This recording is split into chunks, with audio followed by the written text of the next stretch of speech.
धुंधकारी का अर्थ क्या है? बोले धुम धुम करोति इति धुंधकारी। जो यहाँ वहाँ की बुद्धि में, यहाँ वहाँ की बातों में लगा रहे वही धुंधकारी है। खूब बढ़िया संतान हुई, लेकिन दोनों पुत्रों में भेद क्या है?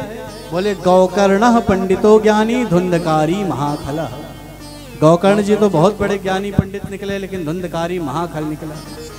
धीरे धीरे बड़ा होता गया, घर से रुपया पैसा मांग करके ले जाने लगा।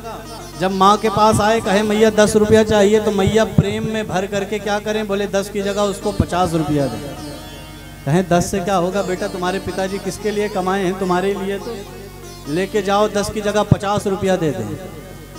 50 मांगे तो 100 दें, धीरे धीरे 1000 मांगे तो 10,000 दें। यहीं बच्चा बिगड़ना चालू हो जाता है।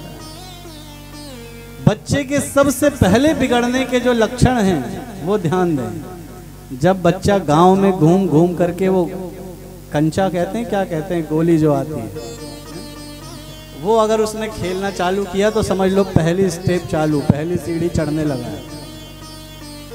और धीरे धीरे वो कंचा खेलना चालू करेगा, और फिर धीरे धीरे क्या करेगा? बोले धीरे धीरे फिर ताश की ओर आगे बढ़ेगा।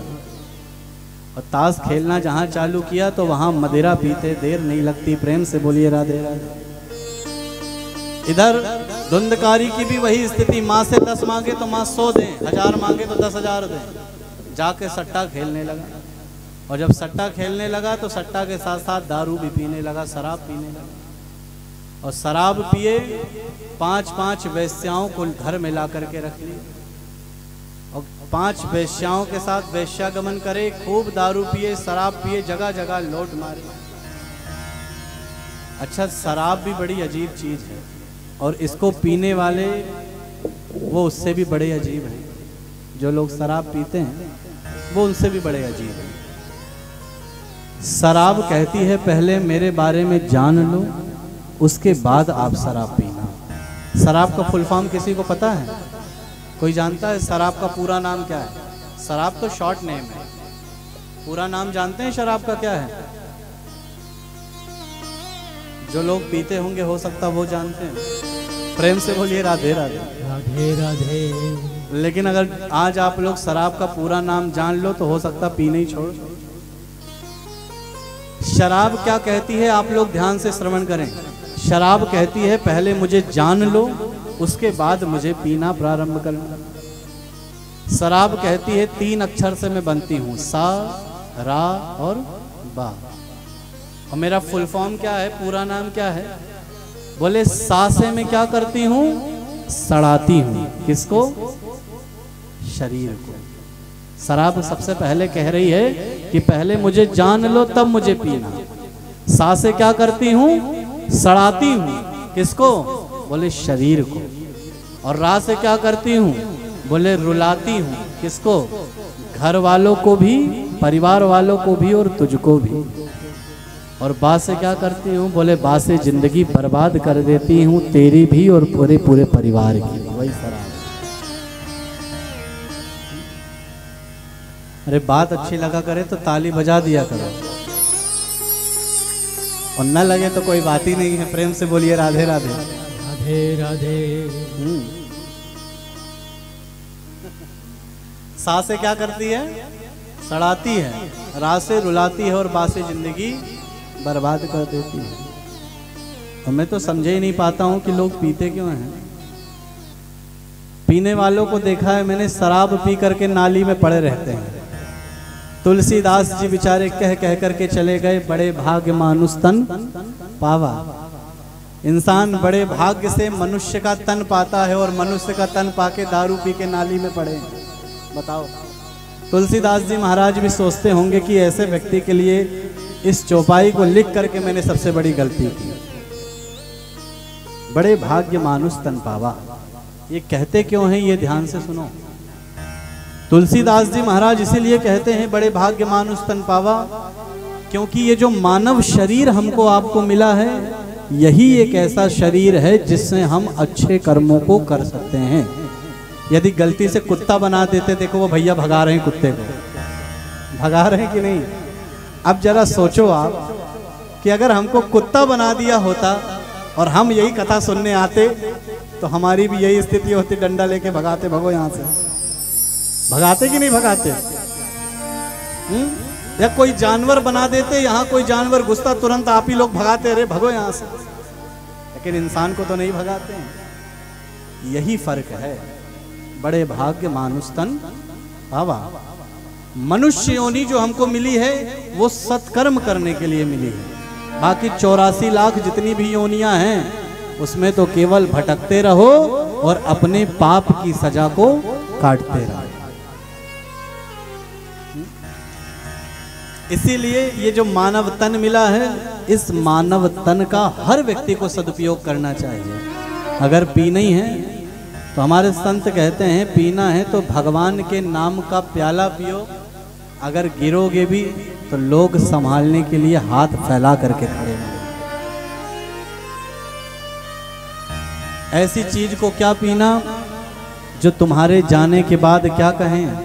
बोले जब तुम यहाँ से मर के जाओगे तो लोग कहेंगे अरे छोड़ो, अच्छा हुआ धरती से बोझ कम हो गया। सोचिए, किसी एक बहुत बड़े व्यक्ति ने कहा था जिंदगी लंबी हो ये बड़ी बात नहीं है। बोले जिंदगी छोटी हो वो श्रेष्ठ है, लेकिन जितनी हो उतनी लोगों के लिए यादगार होनी चाहिए। तुम्हारे जाने के बाद लोग याद रखें कि नहीं कोई था। ऐसा ना हो कि हमारे जाने के बाद लोग ये कहें कि अरे महाराज पी करके वही नाली में तो पड़ा रहता था। और वही स्थिति धुंधकारी की थी। आत्मदेव जी इतने बड़े ब्राह्मण जिनके यहाँ घर में रोज सुबह और शाम घंटी की आवाज सुनाई देती थी, शंख की आवाज सुनाई देती थी। आज उन पंडित जी के यहाँ स्थिति क्या है? बोले उन पंडित जी के यहाँ आज वेश्याएं नृत्य कर रही हैं। जगह जगह मांस के टुकड़े पड़े हैं, जगह जगह मदिरा की बोतल पड़ी हुई है। आत्मदेव जी इतने परेशान हो गए कि आज ये फिर घर छोड़ करके जा रहे हैं। अच्छा, इंसान के अंदर वैराग्य भी कैसा आता है? बोले मरकट वैराग्य आता है। इसे मरकट वैराग्य कहते हैं। थोड़ी देर घर में लड़ाई झगड़ा हुआ, इंसान कहता आज तो हम घर छोड़ के ही चले जाए। और जो ही सवेरे घर छोड़ करके गए, चौराहे पे पहुंचे, बैठे, याद आता चलो जाने दो, हमारे तो घर वाले हैं। सुबह से निकले, शाम को फिर इसी को मरकट वैराग्य कहते हैं। और ये हमारे अंदर बड़ा पाया जाता है कि जब लड़ाई झगड़ा हुआ, गुस्सा हुए, तो ये होता कि अरे कुछ नहीं है दुनिया में, चलो भागो यहाँ घर से। और जहाँ गुस्सा ठंडा हुआ तुरंत फिर वापस वही स्थिति आत्मदेव की। बोले आत्मदेव जी एक चट्टान पर बैठे हैं, सामने से गोकर्ण जी चले आ रहे हैं। गोकर्ण जी ने अपने जब पिता को देखा कि इतने दुखी होकर के बैठे हैं, रो रहे हैं, अश्रुपात हो रहा है, तो जाके पिताजी से निवेदन कर रहे हैं, कह रहे हैं पिताजी इतने दुखी क्यों हो, इतने परेशान क्यों, क्या? और हमारे बगल वाले जो पंडित जी हैं उनको पैसे की जरूरत पड़े। वो दूसरे पंडित जी से कहे महाराज एक काम करो, तुम्हारे पास 10,000 रुपये हो तो हमको दे दो। अब वो 10,000 किसके हैं? पंडित जी के हैं। तो अब पंडित जी का मन है तो देंगे और नहीं मन है तो नहीं देंगे। भाई पैसे किसके हैं? बोलो, पंडित जी के हैं ना। तो मन आया तो देंगे, नहीं मन आया तो नहीं देंगे। अपनी इच्छा पे डिपेंडेड है भाई पैसे, क्योंकि इनके हैं। उसी तरह ये शरीर को जो व्यक्ति अपना मानता है, तो अगर हम इस शरीर को अपना मान करके बैठे हैं तो ये शरीर धीरे धीरे करके बूढ़ी हो जाती है। हम रोक क्यों नहीं पाते हैं? बोलो, बहुत गहराई से सोचने वाली बात है। बचपन से इंसान बड़ा हो गया, बड़े से इंसान बूढ़ा हो गया, और बूढ़े से इंसान एक दिन मर जाएगा। कोई व्यक्ति यहाँ जो लोग बैठे हैं, कोई व्यक्ति नहीं चाहता कि हम बूढ़े हो जाएं। बोलो, कोई चाहता है? लेकिन ना चाहते हुए भी धीरे धीरे क्या हो रहे हैं? हम लोग बुढ़ापे की ओर आगे बढ़ रहे हैं। बढ़ रहे हैं कि नहीं? ये बाल हमारे हैं, बोलो हमारे हैं ना। न जाने कौन कौन सा शैम्पू लगाते रहते हैं, लेकिन इतना शैम्पू लगाने के बाद, इतना कंडीशनर लगाने के बाद भी ये बाल सफेद हो जाते हैं। क्यों नहीं रोक पाते हो? बाल तो तुम्हारे थे। ये दांत किसके हैं? बोले दांत हमारे हैं। न जाने कौन कौन सा कोलगेट यूज करते हैं इसको बढ़िया चकाचक रखने के लिए, लेकिन एक समय आने के बाद ये दांत भी अपने आप गिर जाते हैं। दांत किसके थे? जिंदगी भर अपना मान के दांत को रखे ना, लेकिन वो भी क्या हुए? बोले समय आने पे अपने आप ही गिर जाते हैं। ये शरीर को पूरी मल मल करके हम बढ़िया से खूब ख्याल रखते हैं शरीर में, लेकिन ये शरीर भी क्या करती है, बोले धीरे धीरे वृद्ध होती है और एक समय आता है ये शरीर भी साथ छोड़ देती है। तो ये शरीर भी तो हमारी अपनी थी, क्यों इसको नहीं रोक लेते बुढ़ापा होने से। तो यही समझा रहे हैं, बोले पिताजी सबसे पहले तो अपने दिमाग से ये बात निकाल दो कि ये शरीर मेरी है। बोले ये शरीर क्या है, देहे स्थिमांस रुधिरे अभिमतिम त्यजत्वम। ये शरीर केवल हड्डी और मांस का पुतला मात्र है। बोलो मानते हो?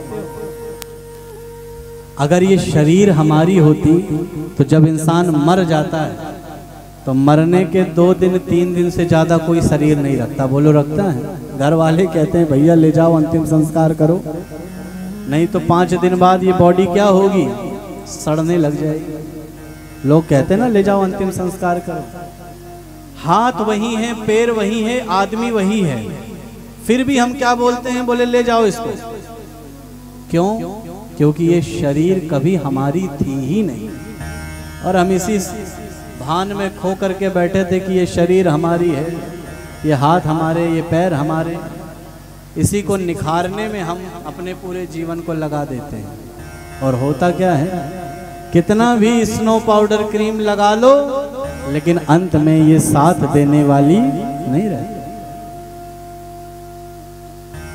दूसरी बात क्या कहते हैं, जाया सुता दिशु सदा ममताम विमुंच। बोले ये पुत्र मेरा, ये संतान मेरी, ये पत्नी मेरी, ये भाई मेरे, ये बंधु मेरे, ये सब छोड़ दो। बोले संसार में कोई अपना नहीं। पश्यानिशम जगदिदम क्षणभंग निष्ठम। इस दुनिया में कोई किसी का नहीं होता है। अगर कोई किसी का है तो केवल मेरे ठाकुर जी हैं, अन्यत्र और दूसरा कोई किसी का नहीं है। और अगर मेरी बात झूठी लग रही हो, अंदाज लेना हो, तो कभी आपके पास बुरे दिन आए, पैसे की जरूरत हो, तो अपने सबसे करीबी लोगों से पैसा मांग के देख लेना। जब दिन गर्दिश के आते हैं हर शख्स बुराई देता है। जब इंसान के दिन गर्दिश के आते हैं तो अपने भी दूर हो जाते हैं, अपने भी दूरियां बना लेते हैं। और ये बात जानते सब हैं, मानता कोई नहीं। भाई जान सब रहे हैं लेकिन मानता कोई नहीं। और मानते कब हैं, बोले मानेंगे तब जब हमारे ऊपर गुजरती है। जिंदगी भर इंसान जिसके लिए मरता रहता है, अंत में वही व्यक्ति उसके काम नहीं आता है। गधा होता है, गधा। गधा जब इंसान को देखता है, आदमियों को देखता है तो बड़ा खुश होता है और हंसता है, कहता है इनमें और हम में कोई अंतर नहीं, ये भी वैसे और हम भी वैसे।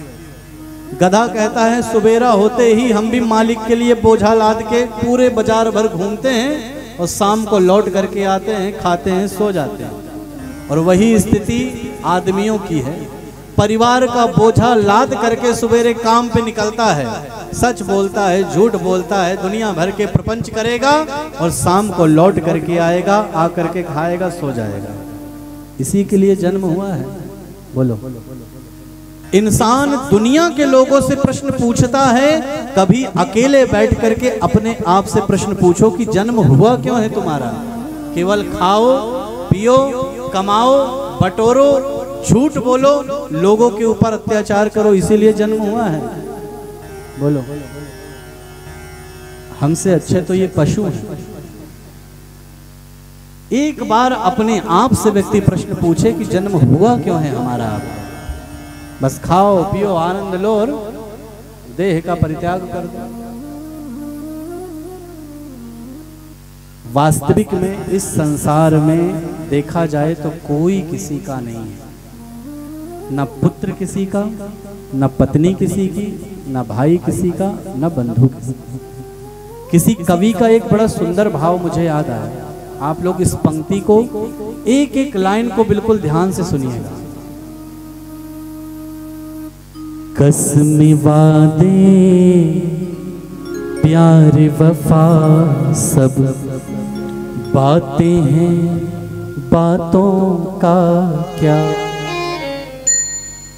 कसम वादे प्यार वफा सब बातें हैं, बातों का क्या।